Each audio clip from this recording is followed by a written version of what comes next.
What's good, YouTube? Welcome back to the channel. Today, I finally put this deck down long enough to talk about it. I've been super excited. I've been playing this deck almost non-stop for the past week. I know everybody else has been playing something similar, but this one I assure you is a little different. I just want to say thank you to everybody who's been subbed to the channel. Anybody that's not, that's watching today, it'd be really appreciated if you could drop a sub and a comment on what you'd like to see below or what I could be doing better. With that said, let's jump right in and why I love this card. 320 hit point VMAX Pokemon. It gives up 3 prizes, I know, but we're going to jump right in with the next thing. So it's a 1 energy attack. So there is a card in format that allows this thing to attack for 1 energy, which is good because you want 1 or 2 energy attacks to be efficient and to do damage, and just it allows some strategy here. So G-Max Spiral does 70 damage and you put an energy into your hand from this Pokemon and it does 70 more damage. So the energy I mentioned, we'll get to in a second, allows this thing to attack, put it back in your hand, heal it, attack again, weaken loop. As long as something's not knocking us out in 1 hit, this thing is hard to take down. And aside from one deck which is underperforming, Lightning is an alright weakness to have. It has a phenomenal ability. This is why I love the card so much. Double Gunner. Discard a water energy from your hand. And if you do, you may put 2 damage counters on 2 of your opponent's bench Pokemon. So that right there lends this deck to a lot of strategy, a lot of comeback, emphasizes why he's sitting on the perch there sniping. He does a little bit of chip damage, you know, kind of works them down, whittles them into numbers that we can take advantage of. And it's very reminiscent of my favorite card, the card that has brought me into the trading card game, Decidueye GX. Anytime you can put 2 damage counters or 3 damage counters or whatever on with an ability, the card has always piqued my interest. They seem so similar. They're both sniper type Pokemon. It just brings me back to 2017, okay? And it has some insane comebacks. Okay, so when I was playing the deck last week, I was just messing around, seeing what I could get away with, see if I can set myself up for the long game. I would be down 2 or 3 prizes due to a bad start or a quick start from my opponent. And this deck found ways to get you back into the game. Most decks don't have that. If you fall behind, you fall behind. That's it. That's pretty much scoop your cards, go to the next game. I was down 6 prizes to 1 last week. And this deck lended itself to enough flexibility to where I could claw back, take the first 2 prizes, and then take a 4 prize turn. You're not dead until your opponent has taken all 6 prizes, and I cannot get enough of this deck for that reason. So, Urshifu VMAX, what am I doing talking about him? Well, I'm sure you already know. We are Team Rapid Strike. And what enables this is that phenomenal 1 card I was talking about previously. Rapid Strike Energy is an energy card that acts as 2 energy when attached to a Rapid Strike Pokemon. Water and Fighting. So Water is weak to Lightning. Fighting hits Lightning for weakness. And then we don't really have a clean answer for that Psychic weakness, so we're not going to delve too much. But this Rapid Strike Energy card enables the synergy between these 2 as well as a couple other cards in the deck. And it just allows you to get away with some shenanigans. So Gale Thrust, if it moves from the bench to the active, does 150. That comes up in Lightning weak decks. That comes up if you have to poke something or knock out an Arceus or soften up a Giratina. But it's the G-Max Rapid Flow where you can get away with some stuff. So you soften things up with Double Gunner. G-Max Rapid Flow doing 120 to 2 of your opponent's Pokemon. Very, very damaging. But I know Inteleon is the face of the deck. What about Lightning? Don't sweat it. Do not sweat it. Lightning is not a problem with this deck. Urshifu handles the job. Fun fact, Miraidon with 3 Alekis in play only does 310 damage. So you're asking them to have the Defiant Band, 3 Alekis in play, and the charged up Miraidon. It's a lot to ask for about it. If you Gale Thrust and rip one of the Alekis off the board, you're almost guaranteeing Urshifu stays another turn. And then you can really do some damage. So, jumping into the next one. So you got to know all the attackers in the deck. I'm calling them the B team because they all have their uses. They all contribute in some meaningful way. In some decks, the other Pokemon are just kind of there. They help set up, but these all attack.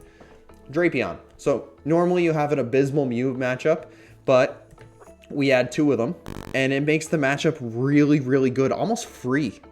So when you throw the Drapion in, your game plan becomes Drapion. Like that's your main attacker with Mew. It's not as clean with Gardevoir, but we have another option with Gardevoir, so don't worry about that one. Medicham. This thing is stupid. Yoga Loop. Put 2 damage counters on one of your opponent's Pokemon. If it's knocked out by this attack, take a second turn. You can't use Yoga Loop 2 turns in a row. Double Gunner, G-Max Rapid Flow, Gale Thrust, you name it. Medicham V helps you climb back into the game.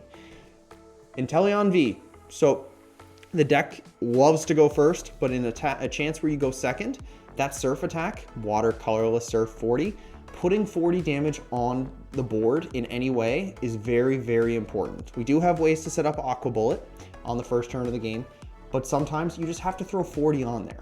You don't mind sacrificing the 2 prizes to get 40 damage in the play, because then it helps you set up Yoga Loop turns in subsequent turns.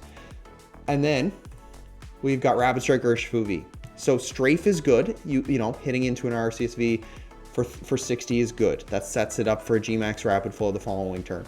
100 Furious Blows. That one's a little harder to get. I have seen it, you know, a couple ways to get it turn 1. But again, it allows you to trade with a 2 prizer if you have to. So that way we're not just reliant on our 3 prize Pokemon. We have 4 solid attackers, hence why I call them the B team. And we're playing 2 of. It is an Inteleon deck, so they will always be at the forefront.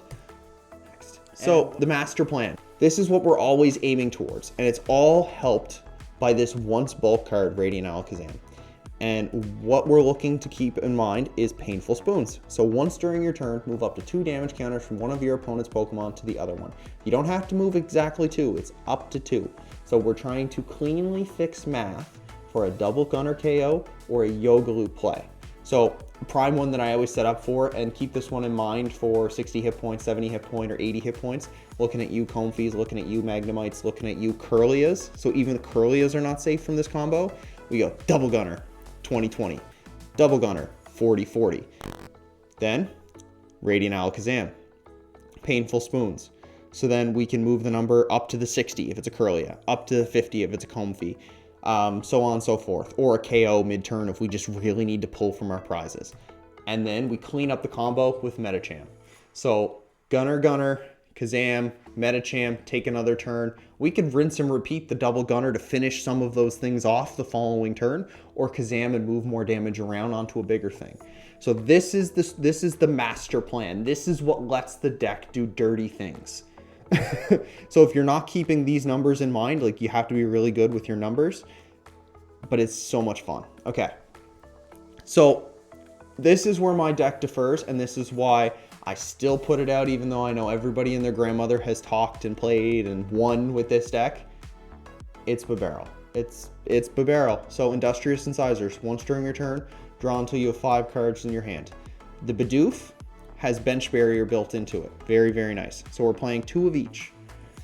And then we're playing the new Skwovet. So Nest Stash, or Old Hidey Hole, lets you take your hand, shuffle it, put it to the bottom of your deck, draw 1 card. If you have a dead hand, you can dump it for Industrious Incisors and then reload and draw 4 more cards. And I've seen people bring in the Octillery. Well, you want to grab the Rapid Strike Energy. You want to grab the Tower of Waters. You want to grab your Evolutions. Yeah, I hear you. But sometimes you get 2 barrels on the bench, and seeing upwards of 10 cards, you know, because you find instant playables, is very, very good. And I will argue on this hill that Bibarel in this deck is better than Octillery. Come at me down below. That's how I know you were paying attention. And the reason why is you just see more cards. If this whole deck was like that Malamar deck from back in the day where it was just all Rapid Strike cards, I'd see the argument for Octillery. 1, it's capped at 1 card. It can only grab 1, and it's capped at once per turn. Bibarel lets you draw up to 5, as many as you have on the board. And Skwovet lets you reset your hand and protect resources, and then draw more. So that is where I'm standing. This is what I piloted my my deck to on a 6-2 finish last week. It was really, really good. It just helped me look for those missing puzzle pieces and really get there, because an Energy Retrieval is not a Rapid Strike card.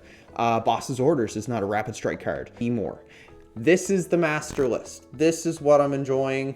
Take a look. We talked all the Pokemon, the research, the Irida, the Melony, the Arven, because it lets you search for the Forest Snow. So the stone is a free grab anything, which can be a grab or rapid strike energy. So it kind of offsets the fact that we don't have a clear search for the energy. I did cut the Lumineon because I found I was starting it way too often.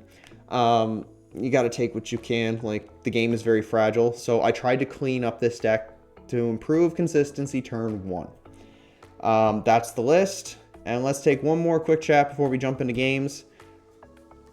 The matchups. So, apologies, we're going to chat about it anyway. Mew. Drapion makes it free. Comfy. This is just a matter of who sets up first. Lugia. This one is horrific. There is ways to win, but it is horrific. You need to almost set up damage so then you can G-Max Rapid Flow their Archeops and clear those off the board rather quickly. So you want to Rapid Flow, move some damage, Yoga Loop one of them, knock the other one off the board, and then hit into the Tyranitar knowing it's going to knock out one of your Inteleon VMAXs, and then you try to clean up that Tyranitar so they have to scoop. I won all of my games against Lugia in the past week, so it's winnable. It's just really ugly. You got to really hope they miss a beat, and usually Lugia is fighting itself, so that's also a strength. And then, of course, we've got Gardevoir EX. This one here, if a Gardevoir player knows what they're doing and they're very patient with their jellies, they will put it on, what is it called? They will put it on a Mew, of all things, to take the 40 damage off. So that can be a little ugly, so you got to be very particular with your damage counters, not to tip them off too early or tip your hand like what you have. But again, they're a stage 2 deck, and we want to take advantage of the Ralses and the Curlias. And yeah, that's pretty much the main gist I'm talking about. Let me know what you think of it, and here's a gameplay that follows.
you.